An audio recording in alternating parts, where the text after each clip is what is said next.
Hello అందరికీ. ఇక్కడైతే మేము ఆవకాయ ప్రిపేర్ చేస్తున్నామండి. ముందుగా పచ్చడి మామిడికాయలు తీసుకొని శుభ్రంగా కడిగేసి టెంకలన్నీ వేరు చేసేసి ఈ విధంగా అయితే కట్ చేసి పెట్టుకోవాలి. ఈ ముక్కలైతే మాకు 4 కేజీలొచ్చాయి. ఈ 4 కేజీలకి మీ మెజర్‌మెంట్ చెప్తే కన్‌ఫ్యూజ్ అవుతారు. అందుకని నేను కేజీ ముక్కలకి ఎంతెంత వేసుకోవాలని చెప్తాను. కేజీకైతే మన ఇంట్లో గిద్ద గ్లాస్ ఉంటది కదా! ఈ గ్లాస్ తోటి 2 గ్లాసులు కారము, 2 గ్లాసులు ఉప్పు, ఒక గ్లాస్ వచ్చేసి ఆవపిండి, ఒక గ్లాస్ మెంతిపిండి అయితే వేసుకోవాలి. ఆ గ్లాస్ తోటి 2.5 గ్లాస్ అయితే నూనె వేసుకోవాలి. గానుగ నూనె యూజ్ చేసుకుంటే టేస్ట్ అనేది బాగుంటుంది. మేము కూడా అదే వేసాము. ఈ విధంగా 4 కేజీలకైతే మేము మెజర్మెంట్స్ వేసేసామన్నమాట. వేసి ఆవకాయ అయితే చేసేసాము. 2 రోజులైతే కలుపుకున్న తర్వాత మనకి పచ్చడి అనేది మనం స్టోర్ చేసేసుకోవచ్చు. జాడీల్లో కానీ డబ్బాల్లో కానీ.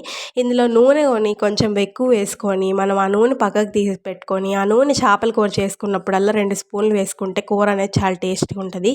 ఇక్కడ పచ్చడి అయితే చాలా టెంప్టింగ్ ఉంది. నాకైతే నోరు ఊరిపోతుంది. ఈ పచ్చడి అయితే మేము ఊరికి తీసుకొని వెళ్దామని చెప్పి చేసామన్నమాట.